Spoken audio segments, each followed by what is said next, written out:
I was 23 when Mason and I made the pact. We were sitting in his cramped studio apartment, surrounded by half-empty pizza boxes and the warm glow of string lights he had hung haphazardly across the ceiling. It was 3 in the morning, and we were both nursing our third beer, talking about everything and nothing the way you do when you're young and invincible, and convinced you have all the time in the world. Mason had just broken up with his boyfriend of 2 years. I'd been single for 6 months after a relationship that ended so badly I'd sworn off dating entirely.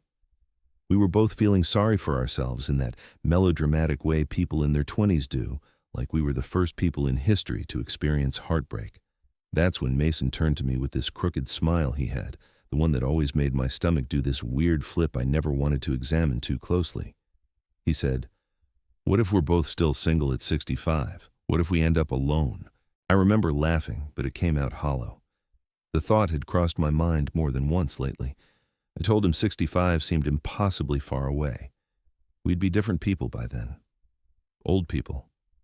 We couldn't even imagine what that would be like. But Mason was serious. He leaned forward, his eyes catching the light in a way that made them look almost gold instead of their usual hazel. He said we should make a promise. If we both made it to 65 and we were still alone, we'd meet up. Give it a real shot. No games, no pretending. Just 2 old friends who knew each other better than anyone else, seeing if maybe we'd been looking for something we already had all along. I remember how my heart was pounding when he said that, how I wanted to tell him we didn't need to wait until 65, how I'd been in love with him since the day we met in sophomore year of college, when he'd sat down next to me in contemporary literature and asked if he could borrow a pen, then spent the entire class doodling in the margins instead of taking notes. How every relationship I'd tried to have since then had failed because I kept comparing everyone to him. But I didn't say any of that. Instead, I clinked my beer bottle against his and said, "Deal. 65. If we're both still wandering around alone, we'll stop being idiots and figure this out." We shook on it like we were signing a business contract. Then we stayed up until dawn talking about other things, and neither of us mentioned the pact again. That was 42 years ago. I'm not going to pretend those 42 years were easy. They weren't. Life happened the way it does. Mason moved to Seattle for a job opportunity. I stayed in Chicago. We called each other every week at first, then every month, then eventually just on birthdays and holidays. We both dated other people, had relationships that lasted years. I almost got married once to a man named Victor who was kind and stable and everything I thought I was supposed to want. But standing there in the tuxedo shop, looking at myself in the mirror, all I could think about was Mason's crooked smile and that stupid pact we'd made. I called off the wedding 3 weeks before the ceremony. Victor was devastated, and I felt like the worst person alive. But I couldn't do it. I couldn't promise forever to someone when part of my heart had belonged to someone else for decades. Mason and I lost touch for a few years after that. I heard through mutual friends that he'd moved to Portland, then to Denver. He had a serious boyfriend for a while, someone named Elliot. I Facebook stalked them once, hated myself for the jealousy that burned in my chest when I saw photos of them hiking together, laughing at some inside joke I wasn't part of. But that relationship ended too. They all did, for both of us. And slowly, gradually, Mason and I found our way back to occasional texts. Memes we thought the other would find funny. Articles about books we'd both loved in college, nothing deep, nothing that acknowledged the elephant in the room. My 65th birthday was last month. I woke up alone in my apartment in Chicago, the same city I'd never really left, and the first thing I thought about was that pact. I wondered if Mason even remembered. 42 years is a long time. People change.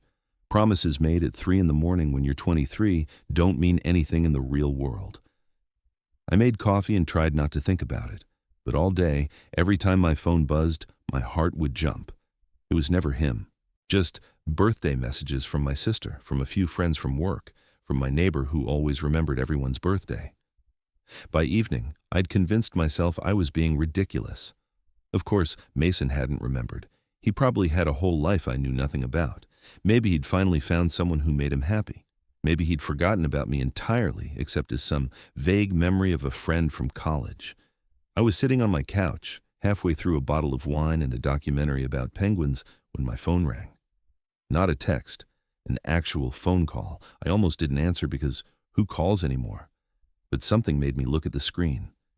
It was Mason. My hand was shaking when I answered. I tried to sound casual, like my heart wasn't trying to break out of my chest. I said, "Hey, stranger." His voice was deeper than I remembered, rougher around the edges, but still unmistakably him. He said, "Happy birthday, Dylan. 65 looks good on you." I laughed and asked how he could possibly know what 65 looked like on me. We hadn't seen each other in person in almost 15 years. There was a pause. Then he said he was in Chicago. He'd flown in that morning. He was staying at a hotel downtown, and he wanted to know if I remembered a promise we'd made a long time ago. I couldn't breathe. I literally forgot how to make my lungs work for a second. I asked if he was serious.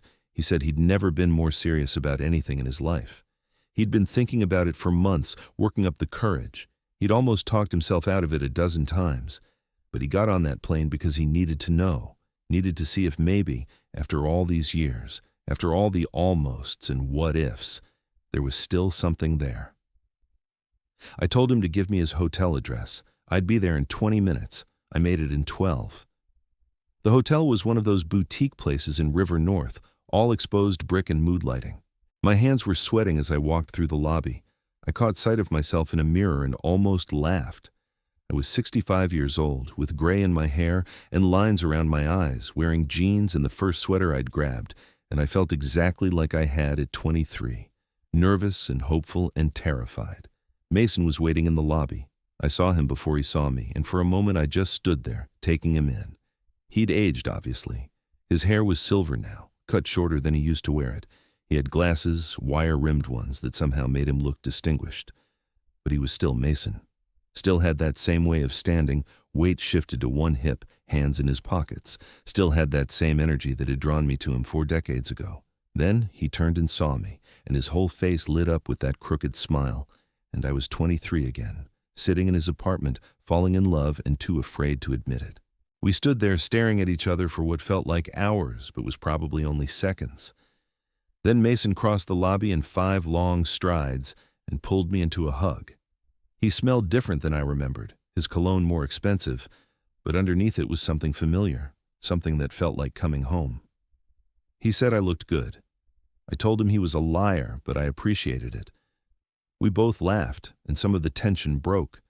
We went to the hotel bar because neither of us could think of anywhere else to go, and because we both needed a drink. We sat in a corner booth, and for a while we just caught up on the surface stuff. His job, my job.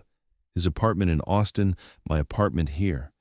We talked about movies we'd seen, books we'd read. It was comfortable and easy, the way it had always been with Mason. But underneath the casual conversation, there was this current of something else. This awareness. Every time our eyes met, every time our hands accidentally brushed reaching for drinks, I felt it. This pull. This question we were both dancing around. Finally, after our second round, Mason set down his glass and looked at me directly. He said we should probably talk about why he was really here. I nodded. My mouth was dry despite the whiskey. He said he'd spent the last 42 years trying to forget about that pact. He told himself it was just drunk talk, just 2 lonely kids making promises they didn't mean. He'd dated other people, had real relationships. Some of them were even good, but none of them ever felt quite right. There was always something missing. And about 5 years ago, he finally admitted to himself what that something was. It was me. I couldn't speak. I just sat there, staring at him, as he told me he'd been in love with me since we were 23. Maybe even before that every relationship he'd tried to build had failed because he was always comparing them to what we had, that he'd convinced himself it was too late, that too much time had passed, that I'd probably moved on and forgotten all about him. But then his 65th birthday came around 6 months ago, and he couldn't stop thinking about that promise. He'd spent 6 months working up the courage to call me, to fly here, to see if maybe, against all odds, I'd felt the same way. My voice cracked when I finally managed to speak. I told him he was an idiot, that I'd called off a wedding because I couldn't stop thinking about him, that I'd spent 42 years in love with him and convinced he'd never feel the same way. Mason's eyes went wide. He asked why I never said anything. I asked him the same question. We both started laughing because what else could we do? We'd wasted 42 years being afraid. 42 years of almosts and what-ifs and missed chances. Mason reached across the table and took my hand. His palm was warm, his grip steady. He said we couldn't get those years back, but we had now, if I wanted it. If I was willing to take a chance on an old friend who'd been too scared to admit what he felt until he was 65 years old. I told him I'd been waiting 42 years for him to ask me that question. We left the bar and walked through downtown Chicago, even though it was cold, and we were probably too old to be wandering around at midnight. But I didn't care. I was holding Mason's hand, really holding it for the first time ever, and everything else seemed insignificant.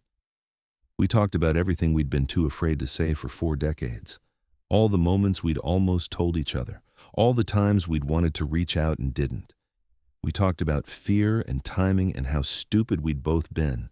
And we talked about the future. Real plans, not vague someday promises. Mason's lease in Austin was up in 3 months. He could move back to Chicago, or I could move to Austin, or we could pick somewhere entirely new and start fresh together. We ended up back at my apartment as the sun was starting to rise. We were exhausted, but neither of us wanted the night to end. We sat on my couch, Mason's arm around my shoulders, my head on his chest, listening to his heartbeat. He said he couldn't believe we'd actually done it, kept the pact. I pointed out that technically we were supposed to meet if we were both alone at 65.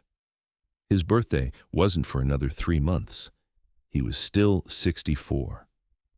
Mason laughed and said he couldn't wait that long. He'd already waited 42 years. 3 more months seemed impossible. I tilted my head up to look at him. His eyes were soft, tired, happy. I said I was glad he didn't wait. Then I kissed him. Finally, after 42 years of wanting to, I kissed Mason. It was nothing like I'd imagined. It was better. It was real. It was 2 people who'd spent their whole lives looking for something they'd had all along, finally brave enough to reach for it. When we pulled apart, Mason was smiling that crooked smile. He said this was worth the wait. I told him he was still an idiot for making us wait so long. He agreed. Then he kissed me again. That was 3 weeks ago. Mason's been staying with me since then. We're taking it slow, figuring out what this means, what we want our lives to look like. But every morning I wake up with him beside me, and I can't stop smiling. Every time I look at him and remember that we're actually doing this, actually together after all this time, it feels like a miracle. We're 65 and 64, starting something that should have started when we were 23. But maybe we needed those 42 years. Maybe we needed to live full lives, to make mistakes, to learn who we were separately before we could be together. Or maybe we were just scared idiots who got lucky enough to get a second chance. Either way, I'm not wasting any more time. I spent 42 years in love with Mason and too afraid to tell him. I'm not hiding anymore. I'm not waiting for someday. Last night, Mason and I were sitting on my couch in almost the exact same position we'd been in 42 years ago in his studio apartment. And I told him I loved him. Said it out loud, clearly, no room for misunderstanding. He got that crooked smile and said he loved me too. Had loved me for 42 years, would love me for whatever time we had left. Then he said we should make a new pact. No more waiting, no more some days. Just us, now, making up for lost time. I told him that was the best pact anyone had ever proposed. We're still figuring out the details. Mason's moving back to Chicago next month. We're looking at apartments together, places big enough for both of our stuff, both of our lives. We're telling our friends and families. We're making plans, but mostly we're just being together, making up for 42 years of missed mornings and lost nights, learning each other all over again as the people we've become. Sometimes I think about that night when we were 23, making a promise we were both too scared to believe in. I wish I could go back and tell that version of me not to wait, to be brave, to tell Mason the truth. But then I think about how it feels to kiss him now, after all these years. How it feels to know we both spent our whole lives loving each other. How it feels to finally be exactly where we're supposed to be. And I think maybe the timing was perfect after all. We promised to meet at 65 if we were both alone. Mason showed up early, and he was worth every single year I waited. Total char count, 16,847.